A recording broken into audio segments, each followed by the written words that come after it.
English medium school में पढ़ने का एक सपना हुआ करता था। हमारी सरकार ने, हमारे शिक्षा मंत्री महोदय बैठे हैं, मैं इनको धन्यवाद देना चाहता हूं कि गांव-गांव में जहां जितनी डिमांड करी उन सब गांव में इंग्लिश मीडियम स्कूल खोलने का काम किया। ये बात सही है कि अभी थोड़ा शिक्षकों की कमी है इंग्लिश मीडियम स्कूल में, लेकिन जब हम कोई घर बनाते हैं तो सभापति महोदय उसको भी पूरा करने में 5 साल का समय लगता है। आप समय का इंतजार करिए, शिक्षक भी आएंगे, अच्छी बेहतरीन व्यवस्थाएं भी होंगी और आने वाले समय में गांव में, ढाणी में गरीब का बच्चा, किसान का बेटा, मजदूर का बेटा बेटी भी फर्राटेदार अंग्रेजी बोलेंगे। मैं धन्यवाद देता हूं हमारे शिक्षा मंत्री महोदय को कि शिक्षा प्रणाली में जो सुधार इन्होंने किया। सभापति महोदय, अभी मेरे अजीत दोस्त मुंडावर से आने वाले सदस्य जो पानी की बात कर रहे थे, मैंने इशारा भी किया उनको कि जब आप पानी की बात कर रहे हो, यमुना के पानी की बात कर रहे हो, तो कम से कम ईस्टर्न कैनाल की बात भी आपको करनी चाहिए कि पूर्वी राजस्थान का इतना बड़ा मुद्दा ईस्टर्न कैनाल आज पूर्वी राजस्थान के 13 जिले से प्रभावित है। आज पानी की समस्या हो गई, हर 6 महीने बोरिंग ड्राई होने लगे। प्रधानमंत्री जी ने अजमेर और जयपुर में आकर के घोषणा की थी कि हमारी सरकार बनेगी तो हम निश्चित रूप से ईस्टर्न कैनाल को राष्ट्रीय परियोजना का दर्जा देंगे। और जब हमारे जलदाय मंत्री महोदय बैठे हैं, जब केंद्रीय जलदाय मंत्री हमारे राजस्थान से आने वाले हैं और जब उनकी डिबेट हुई, उन्होंने इस बात की घोषणा की कि अगर प्रधानमंत्री जी ने अजमेर की मीटिंग में एक शब्द भी बोला हो तो या तो आप राजनीति छोड़ देना या मैं राजनीति छोड़ दूंगा। तो मैं तो कहता हूं कि उनको अपना वादा निभाना चाहिए और राजनीति छोड़नी चाहिए। हम जब डेमोक्रेसी में पब्लिकली कोई बात बोलते हैं तो उसका एक वजन होता है। केंद्र सरकार का एक कैबिनेट मंत्री अगर इतनी बड़ी बात दावे के साथ बोलते हैं तो मैं तो कहता हूं उनको अपना दावा, उनकी बात निभानी चाहिए। जबान की कीमत है दुनिया में, अगर हमारी जबान के ऊपर लगाम नहीं है तो फिर उस बात का कोई मतलब नहीं है। सभापति महोदय,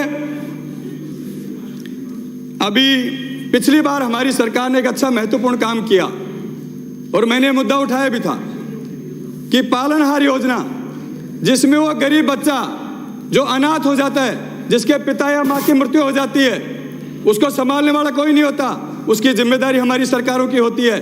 उसमें अनाथ बच्चों के लिए 2500 रुपए की घोषणा की गई। मैं इस बात में थोड़ा संशोधन चाहते हुए यह निवेदन करूंगा सरकार से कि हमने अनाथ बच्चों के लिए 2500 रुपए की घोषणा की है। उस अनाथ शब्द के साथ जिसके माँ या बाप दोनों में से जो जीवित है, अगर वो गंभीर बीमारी से पीड़ित है, वो विकलांग है, उसको भी अगर उसमें श्रेणी में शामिल किया जाए तो हजारों बच्चों का इसमें भला होगा।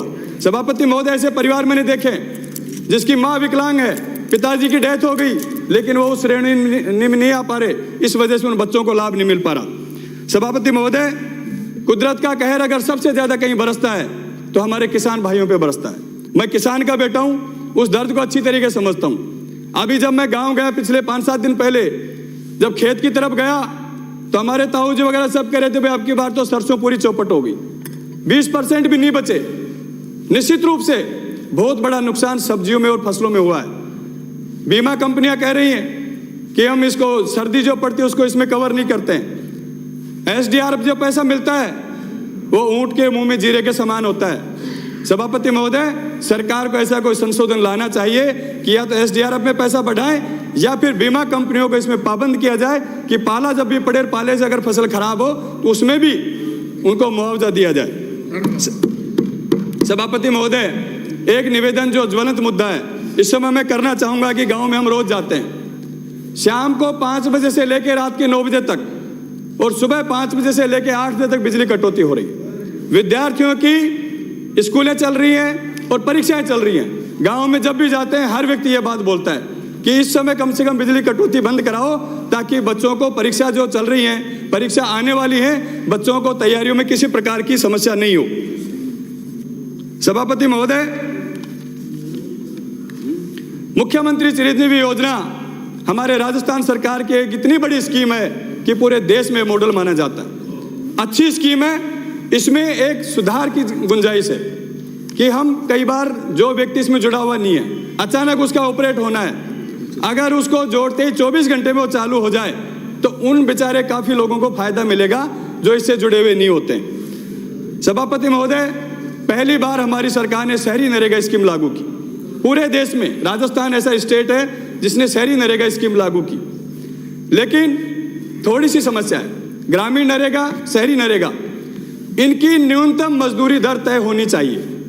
कभी कभार कोई जेटीए जयन बदमाशी करते हैं, किसी के खाते में 80 रुपये आते हैं, किसी के में 100 रुपये आते हैं, किसी के में 125 रुपये आते हैं। तो नरेगा में न्यूनतम मजदूरी तय करनी चाहिए, क्योंकि नरेगा में वही व्यक्ति जाता है गाँव में, वही महिलाएं जाती है जिसको बेचारे को कहीं रोजगार नहीं मिलता है, जिसकी पीड़ा होती है, वही व्यक्ति नरेगा में जाता है। उसमें सुधार करने की आवश्यकता है। सभापति महोदय, हमारे आंगनबाड़ी के कार्यकर्ता और सहायिका जो बेचारे सर्वे करने में भी घर घर जाते हैं, गाँव में भी घर घर जाते हैं, उनका मानदेय बढ़ाने की मैं मांग करता हूं कि उनका मानदेय बढ़ाया जाए ताकि उन लोगों को भी राहत मिले। सभापति महोदय, मैं मेरे क्षेत्र की कुछ मांग आपके बीच में रखना चाहूँगा, आपके माध्यम से सदन के अंदर रखना चाहूँगा। हमारे यहाँ नहीं, मांगे पूरी हुई हैं ऐसा नहीं है, पहले भी हुई हैं और मांग करेंगे तो अभी भी होगी।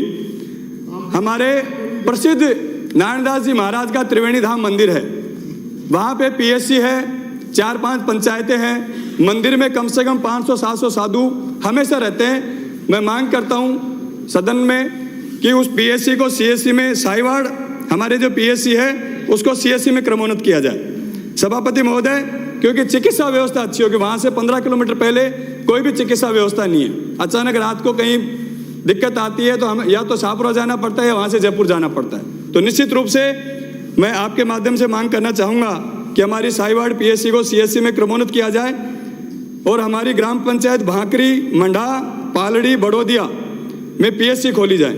सभापति महोदय, हमारे पावटा पंचायत समिति जो पिछली सरकार के समय में बनी, ब्लॉक मुख्य चिकित्सा अधिकारी, उसके बाद जितनी पंचायत समितियां खुली उनमें ब्लॉक स्तर पे ब्लॉक मुख्य चिकित्सा अधिकारी ब्लॉक सी में जो बैठा दिया गया, पद स्वीकृत किए गए। लेकिन जो पहले की पंचायत समितियां हैं उनमें ब्लॉक मुख्य चिकित्सा अधिकारी का पद अभी तक सृजित नहीं किया गया है। मैं मांग करता हूं आपके माध्यम से कि वो पद भी सृजित किए जाएं। सभापति महोदय, सड़कें अगर अच्छी होंगी तो निश्चित रूप से उस क्षेत्र का अच्छा विकास होगा। जिस क्षेत्र की सड़कें अच्छी हैं तो निश्चित रूप से वो क्षेत्र बहुत ही अग्रणी है। और मैं खुशनसीब भी हूं कि मेरे विधानसभा क्षेत्र में काफ़ी सड़कें बनी हैं इस कार्यकाल में। लेकिन फिर भी हमारे पावटा से विराटनगर को जोड़ने वाली सड़क MDR 175 बावड़ी से विराटनगर को मैं मांग करता हूं कि उस सड़क को MDR को दोबारा बनाया जाए, निश्चित रूप से 7 मीटर चौड़ाई में, ताकि हमारे 2 उपखंड आपस में जुड़ सके, पूरी विधानसभा जुड़ सके। सभापति महोदय, हमारे एक MDR रोड है 228 नंबर, उसमें अलवर और जयपुर जिले जुड़ते हैं। सिर्फ उसमें 4 किलोमीटर बीच में टुकड़ा बचा हुआ है, राजनुता से लेकर कराना तक। उस सड़क को बनाया जाए।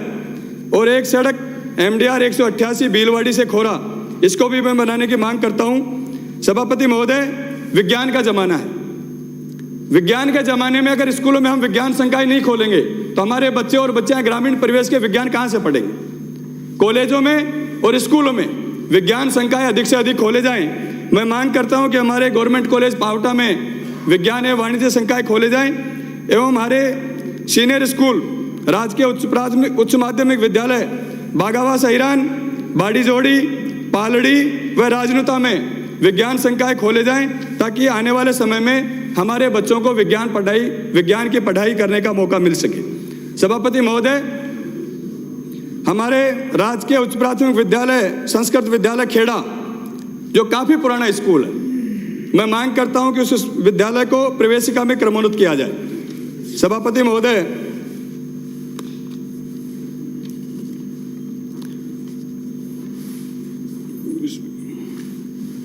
मैं आपके माध्यम से मांग करता हूं कि आने वाले समय में मिसिंग लिंक की सड़कों की हमारे यहाँ बहुत ज़्यादा आवश्यकता है। पिछली सरकार में हमारे जो भाजपा से विधायक थे, शायद मुझे लगता है उनकी सरकार में पटरी बैठी नहीं, तो बिल्कुल भी हमारे क्षेत्र में सड़कें नहीं बनी। भिंडा जी की, यूनुस खान की शायद पटरी बिल्कुल ही 5 साल तक नहीं बैठी और उसका खामियाजा हमारे विराटनगर विधानसभा क्षेत्र को उठाना पड़ा।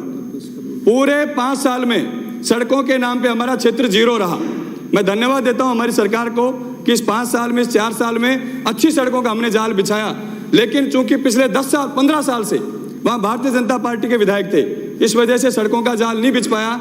कि मिसिंग लिंक की सड़कें इस बार बहुतायत संख्या में दी जाएं, ताकि आने वाले समय में अच्छी सड़कें बन सकें। क्योंकि जिस क्षेत्र की सड़कें अच्छी होंगी वो क्षेत्र अच्छा डेवलपमेंट करता है, रोजगार भी आता है। हमारा क्षेत्र जयपुर के नज़दीक है, दिल्ली के नज़दीक है, इसलिए उसमें बनाया जाए। सभापति महोदय, शिक्षा मंत्री महोदय बैठे हैं, मैं युवाओं की बात, युवा हूं तो युवाओं की बात जरूर करूंगा कि जिस तरीके से राजस्थान में हमारे पेपर लीक की घटनाएं आई हैं, निश्चित रूप से उन घटनाओं पे कड़ी कार्रवाई होनी चाहिए। आने वाले 10 महीने बाद चुनाव है, जनता के बीच में हम लोगों को जाना है, युवा हमसे जवाब भी मांगेगा। तो जो तह में जाए कि आरपीएससी के अंदर कौन व्यक्ति उसमें शामिल है जो पेपर चोर करके बाहर देता है, जब तक उस तह तक हम लोग नहीं जाएंगे तब तक ये पेपर चोरी का सिलसिला रुकेगा नहीं। और युवाओं के भविष्य के साथ जो खिलवाड़ हो रहा है उन लोगों को सख्त से सख्त सजा देने का काम किया जाए। धन्यवाद सभापति महोदय। श्री धर्मनारायण जोशी।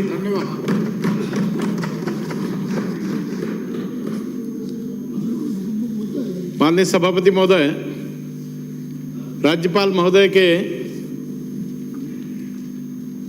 अभिभाषण पर बोलने का अवसर दिया, बहुत बहुत आभार व्यक्त करता हूं।